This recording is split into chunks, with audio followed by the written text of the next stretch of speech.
আল্লাহ পাক সুবহানাহু ওয়া তাআলার নিয়ামত রাজি আমরা কখনো গণনা করে শেষ করতে পারবো না। কারণ আল্লাহ তাআলা পবিত্র কোরআনুল কারীমের মধ্যে ঘোষণা করেছেন, ওয়া ইন তাউদ্দু নি'মাতাল্লাহি লা তুহসুহা, তোমরা আমার নিয়ামতকে কখনো গণনা করে শেষ করতে পারবে না। এত নিয়ামত রাজি তোমাদেরকে আমি দান করেছি, আর আমার রহমত ব্যতীত একটা মুহূর্ত তোমরা জীবন যাপন করা তোমাদের জন্য সমীচীন নয়। তোমরা কখনো একটা মুহূর্ত তোমরা আমার রহমত ছাড়া থাকতে পারবে না। এই জন্য আল্লাহ পাক সুবহানাহু ওয়া তাআলা যে আমাকে আপনাকে দয়া করে মায়া করে সুস্থ শরীরে সুস্থ মস্তিষ্কে যে আল্লাহর ঘর মসজিদে এসে আল্লাহকে স্মরণ করা, আল্লাহকে সিজদা দেওয়ার তৌফিক দান করেছেন। আবার জবান খুলে বলে আলহামদুলিল্লাহ। কারণ আশরাফুল মাখলুকাতের মধ্যে আল্লাহ মানব জাতিকে অনেক সুন্দর করে সৃষ্টি করেছেন। মানব জাতিকে এত সুন্দর করে সৃষ্টি করে তাদেরকে ঘোষণা করে দিয়েছেন, ওমা খালাকতুল জিন্না ওয়াল ইনসা ইল্লা লিয়াবুদুন, আমি জিন জাতিকে মানব জাতিকে সৃষ্টি করেছি একমাত্র আমার ইবাদত করার জন্য, আমার গোলামি করার জন্য, আমার বন্দেগী করার জন্য, আমার পথে আমার মতে আমার দেখানো পথে চলার জন্য। আমার রাসূল যে আদর্শ আছে সে আদর্শকে অনুকরণ করার জন্য। সুতরাং এই জন্য মানব জাতিকে আমি অনেক সুন্দর করে সৃষ্টি করে দিচ্ছি। এই জন্য আল্লাহ রাব্বুল আলামিন পবিত্র কোরআনুল কারীমের মধ্যে ঘোষণা করেন, লাকাদ খালাকনাল ইনসানা ফি আহসানি তাকওয়িম, আমি মানব জাতিকে অনেক সুন্দর করে সুন্দর আকৃতিতে সৃষ্টি করেছি। অন্য কোনো প্রাণীকে এত সুন্দর করে আমি সৃষ্টি করি নাই। কারণ আশরাফুল মাখলুকাতের মধ্যে মানব জাতি হচ্ছে শ্রেষ্ঠ মাখলুকাত। এই জন্য মানব জাতিকে দুনিয়ার জমিনে পাঠিয়ে আমি তাদেরকে কিছু দায়িত্ব দিয়েছি, কিছু কর্তব্য দিয়েছি, কিছু রেসপন্সিবিলিটি তাদেরকে আমি দান করেছি। এই জন্য আমি আল্লাহ রাব্বুল আলামিন বলে দিয়েছি, ওয়ামা খালাকতুল জিন্না ওয়াল ইনসা ইল্লা লিয়াবুদুন। উচ্চ আওয়াজে বলুন সুবহানাল্লাহ। আমি মানব জাতিকে জিন জাতিকে সৃষ্টি করেছি একমাত্র আমার ইবাদত করার জন্য, আমার গোলামি করার জন্য। আমি যে পথে চলার জন্য বলেছি সেই পথে চলার জন্য, আর যেগুলোকে হারাম করে দিয়েছি যেগুলোকে হারাম মনে করার জন্য, যেগুলোকে হালাল করে দিয়েছি সেগুলো হালাল মানার জন্য। এই জন্য মানব জাতিকে আমি সুন্দর আকৃতি দুনিয়ার জমিনে সৃষ্টি করে দিচ্ছি। আওয়াজ বলুন সুবহানাল্লাহ। কোন নিয়ামতটাকে তোমরা অস্বীকার করবা? মানুষের যে শরীরের অঙ্গ প্রত্যঙ্গ যেগুলো আছে সেগুলো অনেক বড় নিয়ামত। যার একটা পা নাই সে বুঝে পায়ের মর্যাদা কি, যার একটা চক্ষু নাই সে বুঝে চক্ষুর মর্যাদা কি, যার একটা হাত নাই সে বুঝে হাতের মর্যাদা কি। এগুলো এক একটা নিয়ামত আমার আল্লাহ আমাদেরকে দান করেছে একমাত্র তার কৃতজ্ঞতা প্রকাশ করার জন্য, তার শুকরিয়া আদায় করার জন্য। আল্লাহ বলে দিয়েছেন, লা ইন শাকারতুম লা আযীদান্নাকুম, যারা আমার শুকরিয়া আদায় করবে আমি তাদেরকে আরো নিয়ামত রাজি বাড়িয়ে দিই। উচ্চ আওয়াজে বলুন সুবহানাল্লাহ। তুমি যদি আল্লাহর প্রশংসা করো, আল্লাহর কৃতজ্ঞতাকে প্রকাশ করো, আল্লাহর কৃতজ্ঞতাকে যদি তুমি জাহের করো, তুমি যদি মন থেকে আল্লাহকে ডাকো, আমার প্রভুকে ডাকো, আল্লাহর কাছে কান্নাকাটি করো, আমার আল্লাহ খুশি হয়ে যান, তোমাকে আরো নিয়ামত রাজি বাড়িয়ে দেন। উচ্চ আওয়াজে বলুন সুবহানাল্লাহ। এই জন্য সূরা রহমানের মধ্যে ঘোষণা করে দিয়েছেন, ফাবিআইয়ি আলাই রাব্বিকুমা তুকাযযিবান, তোমরা আমার কোন কোন নিয়ামতকে তোমরা অস্বীকার করবা? কারণ তুমি যখন চোখটা খোলো, চোখটাও আমার একটা নিয়ামত, ঠিক কিনা? যখন তুমি চোখ দিয়ে চতুর্দিকে তাকাও, চতুর্দিকে তাকানোটাই চতুর্দিকটা তোমাদের জন্য একটা নিয়ামত। কারণ তোমার জন্য আমি এত সুন্দর করে সৃষ্টি করে দিয়েছি। জমিনকে তোমার জন্য বিছানা স্বরূপ করে দিয়েছি, আসমানকে তোমার জন্য ছাদ স্বরূপ করে দিয়েছি, আর তোমাকে কিছু দায়িত্ব দিয়েছি, বান্দা দুনিয়ার জমিনে তোমাকে আমি এত সুন্দর করে সৃষ্টি করে দিয়েছি। আমার প্রশংসা করবা, আমার রাসূলের প্রশংসা করবা, আমার গুণ কীর্তন গাইবা, আমার ইবাদত বন্দেগী করবা। আর যদি তোমরা আমার ইবাদত বন্দেগী করো, আমি আল্লাহ রব্বুল আলামিন তোমাদেরকে দিন দিন আরো নিয়ামত রাজি বাড়িয়ে দিব। আওয়াজে বলুন সুবহানাল্লাহ। এই জন্য আল্লাহর নিয়ামত কখনো আমরা গণনা করে শেষ করতে পারবো না। এত নিয়ামত রাজি, প্রত্যেকটা নিঃশ্বাস, শ্বাস নিঃশ্বাস কত বড় নিয়ামত। করোনার সময় আমরা দেখেছি যার অক্সিজেন নাই, নিতে পারে না, এক বোতল অক্সিজেন কিনতে গেলে অনেক টাকা প্রয়োজন, কিন্তু আল্লাহ তার বিল চাচ্ছে আমাদের থেকে? চাচ্ছে না। কারণ কি? আল্লাহ বলেন যে বান্দা তোমাকে এত নিয়ামত দিয়েছি, শুধুমাত্র আমার গোলামি করো, আমার ইবাদত করো। এই জন্য আল্লাহর নিয়ামত কখনো গণনা করে আমরা শেষ করতে পারবো না। সাথে সাথে লাখ কোটি দুরূদ সালাম প্রেরণ করে দিচ্ছে আকায়ে নাম তাজদারে মদিনা, সরকারে দু আলম নূরে মুজাসসাম সৈয়দুল মুরসালিন, হাউজে কাউসারের মালিক নবী, কামদে ওয়ালা নবী, দু জাহানের বাদশাহ নবী হযরতে মুহাম্মদ রাসূলুল্লাহ সাল্লাল্লাহু আলাইহি ওয়াসাল্লামের উপর, যাকে সৃষ্টি না করলে আল্লাহ কোনো কিছুই সৃষ্টি করতেন না। তার সাথে সাথে ওই সকল শহীদানদের প্রতি সালাম প্রেরণ করে দিছি, যাদের শরীরে তাজা রক্তের বিনিময়ে ইসলামের পতাকা সারা বিশ্বের মধ্যে উদ্দীলিত হয়েছে। আবার জবান করে বলে আলহামদুলিল্লাহ। তারই সাথে সাথে ওই সকল আউলি কিরামদের প্রতি সালাম প্রেরণ করে দিছি, যাদের কষ্টের বিনিময়ে, সাধ্যের বিনিময়ে, পরিশ্রমের বিনিময়ে আমরা এই সাজানো গুছানো ইসলাম পেয়েছি। আবার জবান করে বলে আলহামদুলিল্লাহ। সম্মানিত হাজিরিন, গত সপ্তাহে আমরা হযরত আবু বকর সিদ্দিক রাদিয়াল্লাহু তাআলা আনহুর সংক্ষিপ্ত জীবনী সামান্য আলোচনা করেছিলাম, স্বল্প সময়ের ভিতরে যতটুকু সময় পেয়েছি। আজকেও আমরা তার জীবনী থেকে আমরা কিছু আলোচনা করব, যাতে করে আমাদের ঈমানকে আরো তরুতাজা করতে পারি। উচ্চ আওয়াজে বলুন সুবহানাল্লাহ। আবু বকর সিদ্দিক রাদিয়াল্লাহু তাআলা আনহু আমার রাসূলকে এত বেশি খুশি করেছেন, আমার রাসূল খুশি হয়ে বলেন, আল্লাহ ব্যতীত যদি আমি কাউকে বন্ধুরূপে গ্রহণ করতাম, আমি আবু বকরকেই গ্রহণ করতাম। উচ্চ আওয়াজে বলুন সুবহানাল্লাহ। কত মন থেকে কত সুন্দর কথাটা বলেছেন দেখেন, যে আল্লাহ ব্যতীত আমি যদি বন্ধুরূপে কাউকে গ্রহণ করতাম, আমি হযরত আবু বকরকে বন্ধুরূপে গ্রহণ করতাম। কেমন আবু বকর, যাকে ইসলামের দাওয়াত দিয়েছেন বিনা নির্দ্বিধায়, বিনা চিন্তায়, বিনা চেতনায়, যিনি ইসলাম ধর্ম গ্রহণ করেছেন। উচ্চ আওয়াজে বলুন সুবহানাল্লাহ। কোনো টেনশন ছিল না, কোনো চিন্তা ছিল না। হযরত আবু বকর সিদ্দিক রাদিয়াল্লাহু তাআলা আনহুকে যখন ইসলামের দাওয়াত আমার রাসূল করিম সাল্লাল্লাহু আলাইহি সাল্লাম দিয়েছেন, সাথে সাথে তিনি কালিমা বললেন, লা ইলাহা ইল্লাল্লাহু মুহাম্মাদুর রাসূলুল্লাহ সাল্লাল্লাহু আলাইহি ওয়াসাল্লাম। আশহাদু আল্লা ইলাহা ইল্লাল্লাহু ওয়াহদাহু লা শারীকা লাহু ওয়া আশহাদু আন্না মুহাম্মাদান আবদুহু ওয়া রাসূলুহু। সাথে সাথে তিনি কালিমা পড়লেন, কয় না, আমার রাসূল যখন আমাকে ইসলামের দাওয়াত দিচ্ছে, এখানে কোনো টেনশন করার কোনো কারণ নাই। সাথে সাথে তিনি সত্যায়ন করে দিলেন যে হ্যাঁ, আল্লাহ ছাড়া কোনো মাবুদ নাই, হযরত মুহাম্মদ রাসূলুল্লাহ সাল্লাল্লাহু আলাইহি ওয়াসাল্লাম আল্লাহর রাসূল। এই জন্য মা আয়েশা সিদ্দিকা রাদিয়াল্লাহু তাআলা আনহা থেকে বর্ণিত, তিনি বলেন, একদিন রাসূল পাক সাল্লাল্লাহু আলাইহি ওয়াসাল্লাম তার দিকে তাকিয়ে বলেন, কার দিকে? হযরত আবু বকর সিদ্দিক রাদিয়াল্লাহু তাআলা আনহুর দিকে তাকিয়ে বলেন, হাযা আতিকুল্লাহি মিনান নার, সে হচ্ছে জাহান্নাম থেকে মুক্ত ব্যক্তি হযরত আবু বকর সিদ্দিক রাদিয়াল্লাহু তাআলা আনহু। উচ্চ আওয়াজে বলুন সুবহানাল্লাহ। খোলাফায়ে রাশিদিন, খোলাফায়ে রাশিদিন কয়জন? চারজন খলিফা, হযরত আবু বকর সিদ্দিক রাদিয়াল্লাহু তাআলা আনহু, হযরত ওমর ফারুক রাদিয়াল্লাহু তাআলা আনহু, হযরত উসমান রাদিয়াল্লাহু তাআলা আনহু, হযরত আলী কারামাল্লাহু ওয়াজহুল কারীম। এই চারজন হচ্ছে খোলাফায়ে রাশিদিন। এরাও কিন্তু জান্নাতের সার্টিফিকেট দুনিয়ার জমিনে আমার আল্লাহ তাআলা তাদেরকে দান করেছেন।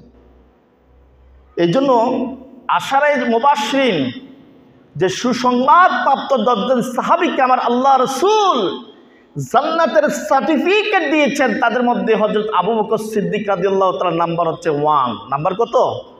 1। কারণ কি? তিনি খুব কোমল হৃদয়ের মানুষ ছিলেন।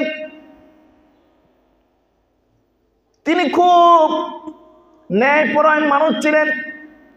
তিনি খুব বাল্যকালে তিনি ছিলেন সত্যবাদী। তিনি কখনো মিথ্যা কথা বলেন নাই। ন্যায়পরায়ণ ছিলেন, তার মাঝে কখনো তিনি মিথ্যা কথা বলেন নাই। তিনি সত্য কথা বলতেন, ভালোভাবে চলতেন, মানুষের সাথে সুন্দর আচরণ করতেন, ব্যবসা বাণিজ্য করতেন। টাকাও কিন্তু কম ছিল না। কিন্তু আল্লাহ রাসূল সাল্লাল্লাহু আলাইহি সাল্লামকে পেয়ে তিনি যত জান মাল ইজ্জত আবরু সব কিছু কোরবান করে দিয়েছে। রাসূলের প্রতি উচ্চ আওয়াজে বলুন সুবহানাল্লাহ। এই জন্য আমার রাসূল তাকে বেশি ভালোবাসতেন, হিজরতের সঙ্গী বানিয়েছেন তাকে। এই জন্য আমার রাসূল সাল্লাল্লাহু আলাইহি সাল্লাম তার দিকে তাকিয়ে বলেছেন, কি বলেছেন? হাযা আতিকুল্লাহ মিনান নার। সে জাহান্নাম থেকে মুক্ত, দেখো তার দিকে তোমরা তাকাও। সে জাহান্নাম থেকে মুক্ত ব্যক্তি, সে জান্নাতি। উচ্চ আওয়াজে বলুন না সুবহানাল্লাহ। মা আয়েশা সিদ্দিকা রাদিয়াল্লাহু তাআলা আনহা থেকে আরো হাদিস বর্ণিত আছে, রাসূলুল্লাহ সাল্লাল্লাহু আলাইহি সাল্লাম তার সাহাবায়ে কেরামদেরকে নিয়ে যখন বাইতুল্লাহ উপস্থিত ছিলেন, কোথায়?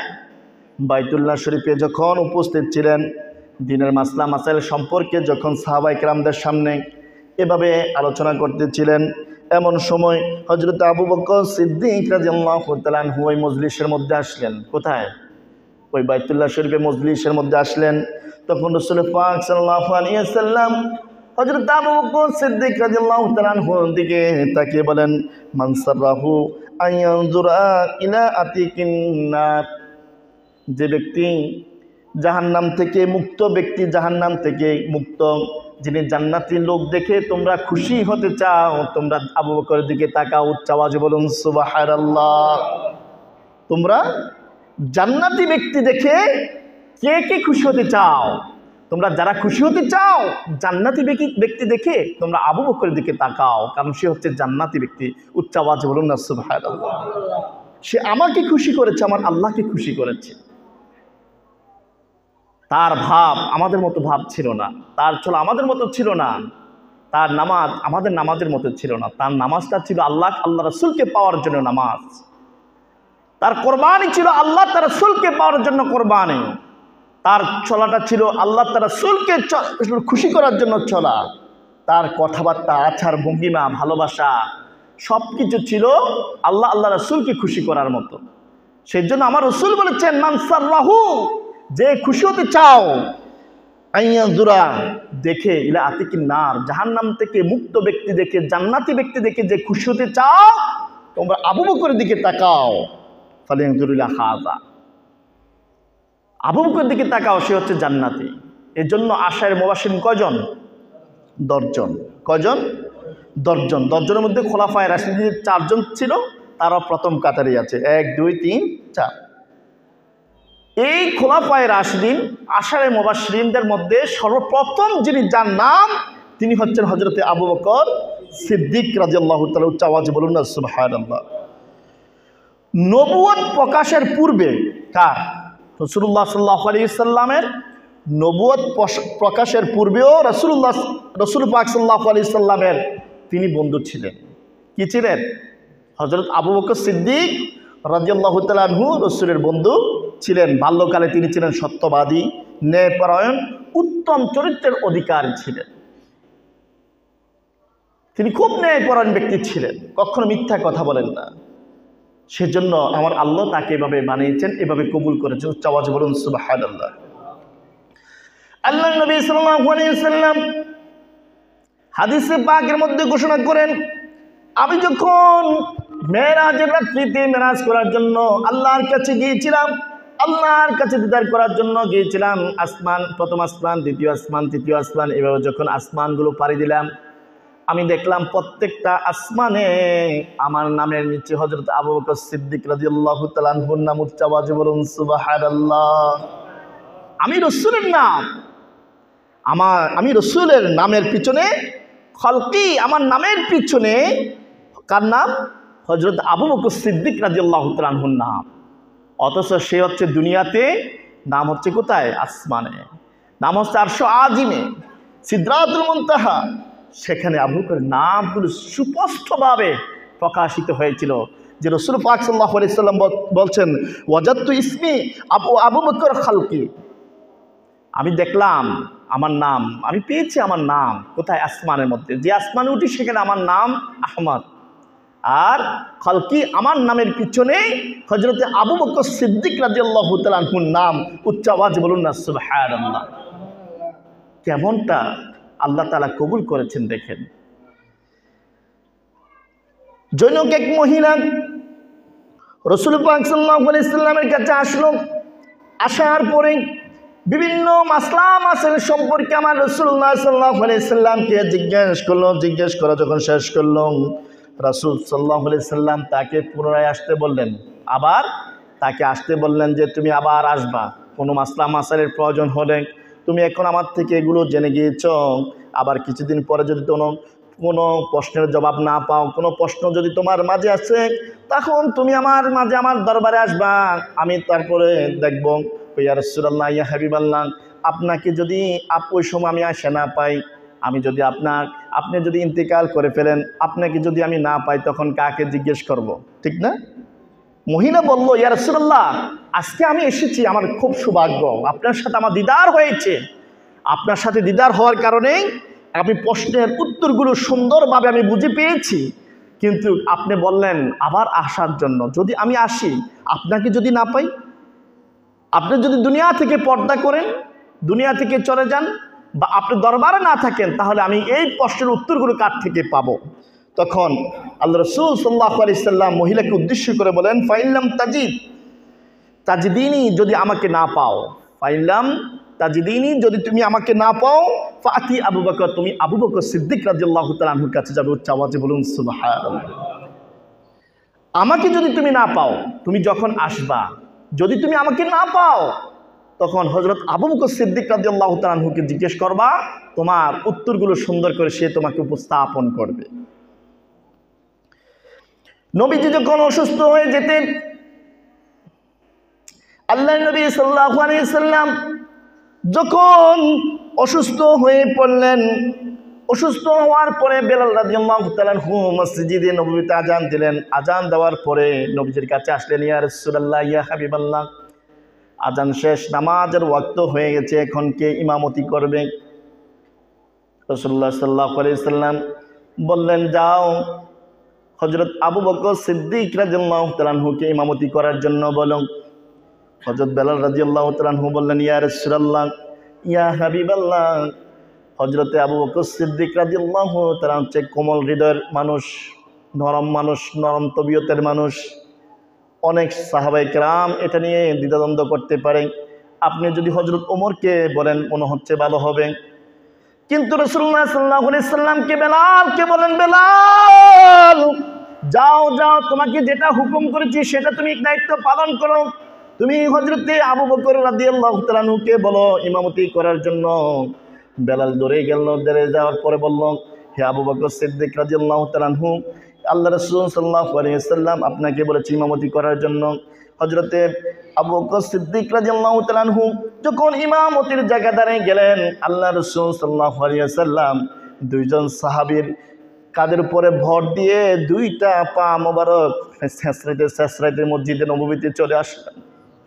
আসার পরে যখন হযরতে আবু বকর সিদ্দিক রাদিয়াল্লাহু তাআলা আনহু বুঝতে পারলো যে আল্লাহ রাসূল মসজিদে নববীতে চলে আসছেন, হযরতে আবু বকর সিদ্দিক রাদিয়াল্লাহু তাআলা আনহুর পিছনের দিকে যখন চলে যাচ্ছিল, আমার নবীজি ইশারা করেছেন, না, তুমি তোমার জায়গায় থাকো। হযরতে রাসূলুল্লাহ সাল্লাল্লাহু আলাইহি সাল্লাম তার বাম পাশের মধ্যে গিয়ে বসলেন। কোথায়? হযরতে আবু বকর সিদ্দিক রাদিয়াল্লাহু তাআলা আনহুর বাম পাশে গিয়ে তিনি বসে বসে নামাজ যখন শুরু করলেন, হযরত আবু বকর সিদ্দিক রাদিয়াল্লাহু তাআলা আনহু আল্লাহ রাসূলের অনুসরণ করতে লাগলেন। উচ্চ আওয়াজে বলুন সুবহানাল্লাহ। আর সমস্ত সাহাবায়ে কেরাম হযরতে আবু বকর সিদ্দিক রাদিয়াল্লাহু তাআলা আনহুর অনুসরণ করতে লাগলো। এর মধ্যে এটাই বুঝালো যে আফদালুল বাশর বাদাল আম্বিয়া, নবীদের পরেই হচ্ছে কার স্থান? হযরতে আবু বকর সিদ্দিক রাদিয়াল্লাহু তাআলা আনহুর স্থান। সুতরাং আমার অনুপস্থিতিতে যিনি ইমামতির যোগ্য তিনি হচ্ছেন হযরতে আবু বকর সিদ্দিক রাদিয়াল্লাহু তাআলা আনহু। কারণ তার মর্যাদা, তার মর্তবা এভাবে বাড়িয়ে দিয়েছেন কে? আল্লাহ পাক সুবহানাহু ওয়া তাআলা। শুধুমাত্র কিসের কারণে? নবীকে ভালোবাসছে, তার জীবন নিজের যে জানের চেয়েও বেশি সব কিছু কোরবান করে দিয়েছেন আল্লাহ তার রাসূল সাল্লাল্লাহু আলাইহি সাল্লামের জন্য। এই জন্য তিনি দুনিয়া এবং আখিরাতের মধ্যে কি হয়েছেন? দামি হয়েছেন, সম্মানিত হয়েছেন, রেসপেক্ট পেয়েছেন। হযরত আবু দারদা রাদিয়াল্লাহু তাআলা আনহু থেকে বর্ণিত, তিনি বলেন, আমি নবী করিম সাল্লাল্লাহু আলাইহি সাল্লামের দরবারের মধ্যে উপস্থিত ছিলাম। এমন সময় হযরত আবু বকর সিদ্দিক রাদিয়াল্লাহু তাআলা আনহু আসলো। আসার পরে বললেন, আর আমার আর ওমরের মধ্যে তর্ক বিতর্ক হয়েছে ইয়া রাসূলুল্লাহ। কার মাঝে? হযরত আবু বকর হযরত ওমর ফারুক রাদিয়াল্লাহু তাআলা আনহুর সাথে তর্ক বিতর্ক যে কোনো একটা বিষয় নিয়ে হয়েছে ইয়া রাসূলুল্লাহ। কিন্তু আমি লজ্জিত হয়ে গেলাম। ওমরের কাছে বলেছিলাম যে ওমর আমাকে তুমি মাফ করে দাও, কিন্তু ওমর মাফ করতে রাজি হয় না ইয়া রাসূলুল্লাহ। ওমর আমার এই রিকোয়েস্টটা রাখে নাই, ওমর আমাকে মাফ করে নাই। তখন আল্লাহ রাসূল সাল্লাল্লাহু আলাইহি সাল্লাম এর বর্ণটা একটু চেঞ্জ হয়ে গেল, চেহারা মোবারকের বর্ণটা। বসে আছে, কিছুক্ষণ পরে যখন হযরত ওমর আল্লাহ রাসূলের দরবারে আসলো, আসার পরে দেখলো আল্লাহ রাসূল সাল্লাল্লাহু আলাইহি সাল্লামের চেহারা মোবারক একটু বিবর্ণ হয়ে গেল।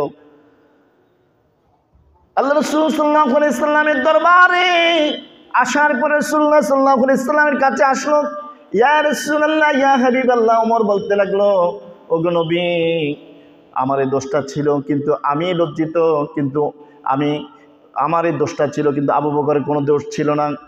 ওমর, তুমি এই কথাটা বলে তুমি আমাকে কষ্ট দিয়েছিলা, কারণ তোমাকে যখন আমি ইসলামের দাওয়াত দিয়েছিলাম,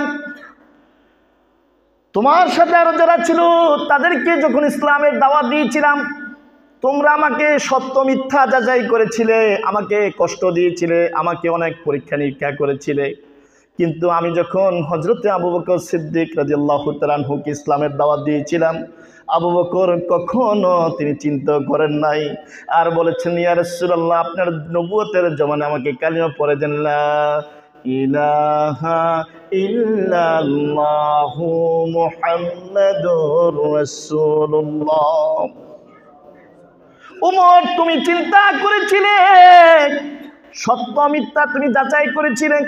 ইসলামের দাওয়াত যখন তোমার মাঝে আমি উপস্থাপন করেছিলাম, অনেক দ্বিধাদ্বন্দ্ব তোমরা ছিলে, কিন্তু আমার আবু বকরকে যখন আমি ইসলামের দাওয়াত দিয়েছিলাম, আবু বকর বিনা নির্দ্বিধায়, বিনা চিন্তায় সে আমার কালিমাটাকে, আল্লাহর কালিমাটাকে সে কি করেছিল? গ্রহণ করেছিল। সে আবু বকরকে তোমরা কিভাবে কষ্ট দাও? আবু বকরকে কিভাবে কষ্ট দাও? সে হচ্ছে কোমল হৃদয়ের মানুষ, কোমল আকৃতির মানুষ, ন্যায়পরায়ণ ছিল, সত্যবাদিতা তার মাঝে ছিল, তিনি অত্যন্ত সুন্দর চরিত্রের মানুষ ছিল। তাকে কিভাবে তুমি কষ্ট দিলা? তার মানে আবু বকর কষ্ট পেয়েছে মানে আমার রাসূল কষ্ট পেয়েছে। সে এখন একজন অনেক ভণ্ড আলেম বের হয়েছে যে সাহাবায়েদের বিরুদ্ধে অনেক কথা বলে, আছে কি নাই? কথা বলেন, আছে কি নাই? সাহাবীদের বিরুদ্ধে কথা বলতে চায়, অথচ as-সাহাবিকান নুজুম বলেছেন, এক একটা নক্ষত্র রাজি বলেছেন। আব্দুল কাদের জিলানী রাদিয়াল্লাহু তাআলা আনহুর কাছে যখন প্রশ্ন করা হয়েছিল যে সাহাবীদের মর্যাদা মর্তবা সম্পর্কে আপনার অভিমতটা কি, তখন আব্দুল কাদের জিলানী রাদিয়াল্লাহু তাআলা আনহু বলেন, তারা যে ঘোড়া চলে, কে? সাহাবায়ে কেরাম যে ঘোড়ায় চলে, ওই ঘোড়ার পায়ের ধুলিকণার একটা কণা পরিমাণও আমি আব্দুল কাদের জিলানীর মর্যাদা এখন এতটুকু পর্যন্ত পৌঁছে নাই। এত মর্যাদা, এত মর্তবা সাহাবায়ে কেরামদের। তারা রাসূলকে দেখেছে, ঈমানের সাথে ইন্তিকাল করেছেন, রাসূলকে তারা দেখেছেন, তাদের নিজ চোখে রাসূলের প্রতি ঈমান আনয়ন করেছেন। তাদের মর্যাদা কতটুকু চিন্তা করতে পেরেছ? এই জন্য আমি আব্দুল কাদের জিলানীর মর্যাদা তাদের মর্যাদার কাছে দিল নাই, কারণ তারা যে ঘোড়ায় চলে, ওই ঘোড়ার পায়ের ধুলিকণা মতো আমি আব্দুল কাদের জিলানীর মর্যাদা এখনো হতে পারে নাই। এত মর্যাদা সাহাবায়ে কেরামদের, যে সাহাবায়ে কেরামদের শানে আমার আল্লাহ তাআলা বলেছেন রাদিয়াল্লাহু আনহুম ওয়া রাদু আনহু যালিকা লিমান খাশিয়া রাব্বা। আমি তাদের প্রতি খুশি, তারও আমার প্রতি খুশি, এটা আমার আল্লাহ বলেছেন। মুহাম্মদ রাসূলুল্লাহ আল্লাযীনা মাআহু আশিদ্দাউ আলাল কুফফার রুহামাউ বাইনাহুম তারাহুম রুকআন সুজদান ইয়াবতাগুনা ফাদলান মিনাল্লাহি ওয়া রিদওয়ান। তাদের সামনে আমার আল্লাহ আয়াতে কারিমা নাযিল করে দিয়েছেন। তারা দিনের মধ্যে যুদ্ধ করে রাতের মধ্যে তাহাজ্জুদ গুজারি হয়ে যায়। লোকালয় ছেড়ে যখন তারা গভীর রাত্রে চলে যায়, গভীর রাত্রে যখন তারা চলে যায় তখন দেখা যায় তারা আল্লাহর কাছে সিজদা পড়ে যায়। দিনের মধ্যে যুদ্ধ করে রাত্রের মধ্যে তারা আল্লাহর ইবাদতের মধ্যে থাকে। আর তারা কিভাবে প্রতিযোগিতামূলক ইবাদতের মধ্যে তারা লিপ্ত হয়ে থাকে, কিভাবে আল্লাহকে পাওয়া যাবে, আল্লাহ রাসূলকে পাওয়া যাবে, আল্লাহকে খুশি করা যাবে, সেই চিন্তায় তারা বিমূঢ় হয়ে থাকে। উচ্চ আওয়াজে বলুন সুবহানাল্লাহ। এই ছিল সাহাবায়ে কেরাম। আল্লাহ তাআলা পবিত্র কোরআনুল কারীমের মধ্যে ঘোষণা করেন ইন্না আকরামাকুম ইনদাল্লাহি আতকাকুম। সে ব্যক্তি সবচেয়ে বেশি দুনিয়ার মধ্যে সম্মানিত হবে, আখিরাতে সম্মানিত হবে, যার অন্তরের মধ্যে তাকওয়া রয়েছে, যে পরহেজগার, যে মুত্তাকিন। এটা আল্লাহ তাআলা পবিত্র কোরআনুল কারীমের আয়াতে কারিমার মধ্যে এটা বলেছেন, তোমাদের মধ্যে সেই হচ্ছে সবচেয়ে বেশি সম্মানিত, যে বেশি তাকওয়াবান, যে বেশি পরহেজগার, যার অন্তরের মধ্যে আল্লাহর ভয় রয়েছে, যে প্রত্যেকটা কাজ আল্লাহ তার রাসূলকে সন্তুষ্টি করার জন্য আদায় করে, সে হচ্ছে তোমাদের মধ্যে সবচেয়ে বেশি সম্মানিত। বলে নাই যে যার 5 তলা বিল্ডিং আছে, যার 5টা ইন্ডাস্ট্রি আছে, যার 10 তলা বিল্ডিং আছে, সে তোমাদের মাঝে সবচেয়ে সম্মানিত। কিন্তু আমরা বেকুব, যাদের কাছে বেশি টাকা আছে তাদেরকে বেশি আমরা পোষা পানি মতো ফুসতে থাকি, আর যাদের কাছে টাকা নাই কিন্তু পরহেজগার, মুত্তাকিন, নামাজ, রোজা, হজ, যাকাত, ইসলামের আইন কানুন বেশি চলে, তাদের কাছে নাই, কারণ তাদের কাছে টাকা নাই, সেজন্য। এরকম আছে না? এটা আপনাদের এলাকায় না থাকতে পারে, কিন্তু অন্য অন্য জায়গায় আছে। আমি যেখানে বসবাস করি সেখানেও দেখি এরকম আছে, আপনাদের এলাকায় নাও থাকতে পারে এরকম মানুষ। অথচ আল্লাহ বলেছেন উদউনি আস্তাজিব লাকুম, আমার কাছে চাও, আমি তোমাদেরকে দিতে প্রস্তুত রয়েছি। আমার কাছে চাও বান্দা, আমি তোমাকে সৃষ্টি করেছি, তোমার জীবনকে আমি রক্ষণাবেক্ষণ করি, তোমার জীবনকে আমি দান করেছি, তোমার মৃত্যু আমি দান করেছি, তোমার হায়াত, তোমার সমস্ত কিছু আমি রক্ষণাবেক্ষণ, আমি আল্লাহ তাআলা সমস্ত কিছুর দায়িত্বভার আমার কাছে আছে, আমি তোমার অভিভাবক, সুতরাং আমার কাছে চাও, আমি তোমাকে দান করব। কিন্তু না, অন্য একজন থেকে কিছু পাওয়ার জন্য জোহরের নামাজ কাজা করি, আসরের নামাজ কাজা করি, মাগরিবের নামাজ কাজা করি, দেখি না ওই ব্যক্তি আসছে কিছু পাই কিনা, তার পিছু করি, এরকম না? তা আমার আল্লাহ বলে হ্যাঁ আমি তোমাকে দেব, যাও। তো বান্দা দিলে কতটুকু দিতে পারে আর আল্লাহ দিলে কতটুকু দিতে পারে?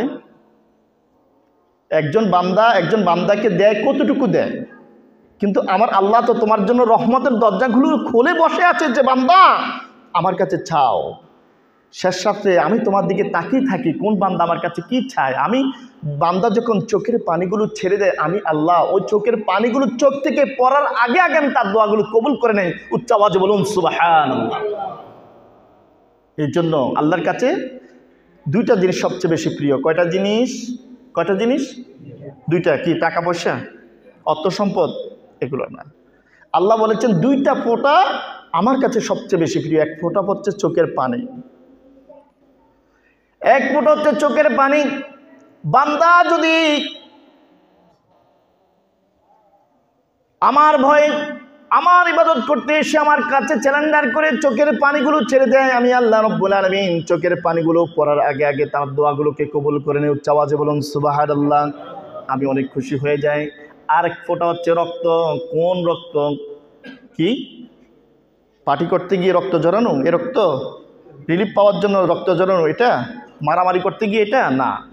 আল্লাহ বলেন আমার দিনকে প্রতিষ্ঠা করার জন্য, ইসলামকে জিন্দা করার জন্য, ইসলামের পথে কাফেরদের বিরুদ্ধে যারা এক ফোঁটা শরীর থেকে রক্ত ঝরাবে, এই রক্তের ফোঁটাটা দুনিয়ার সম্পত্তির চেয়েও আমার কাছে সবচেয়ে বেশি প্রিয়। উচ্চ আওয়াজে বলুন সুবহানাল্লাহ।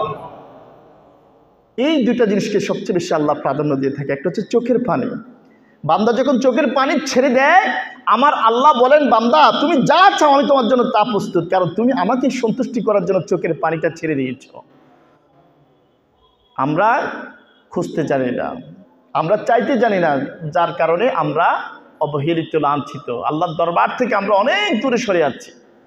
আল্লাহ পাক সুবহানাহু ওয়া তাআলা যেন আমাদেরকে বুঝার তৌফিক দান করেন এবং সাহাবায়ে কেরামদেরকে আদর্শ অনুসরণ অনুকরণ করে রাসূলুল্লাহ সাল্লাল্লাহু আলাইহি সাল্লামের জীবন আদর্শকে অনুসরণ অনুকরণ করে যেন আমাদের দিনকে, আমাদের ইসলামকে, আমাদের জীবনকে আমরা সুন্দর করে সাজাতে পারি, রাঙাতে পারি। আল্লাহ পাক সুবহানাহু ওয়া তাআলা যেন আমাদেরকে কবুল আর মঞ্জুর করে বলেন আমিন। ওয়া আখির দাওয়ানা আলহামদুলিল্লাহি রাব্বিল আলামিন। আসসালামু আলাইকুম ওয়া রাহমাতুল্লাহি তাআলা ওয়া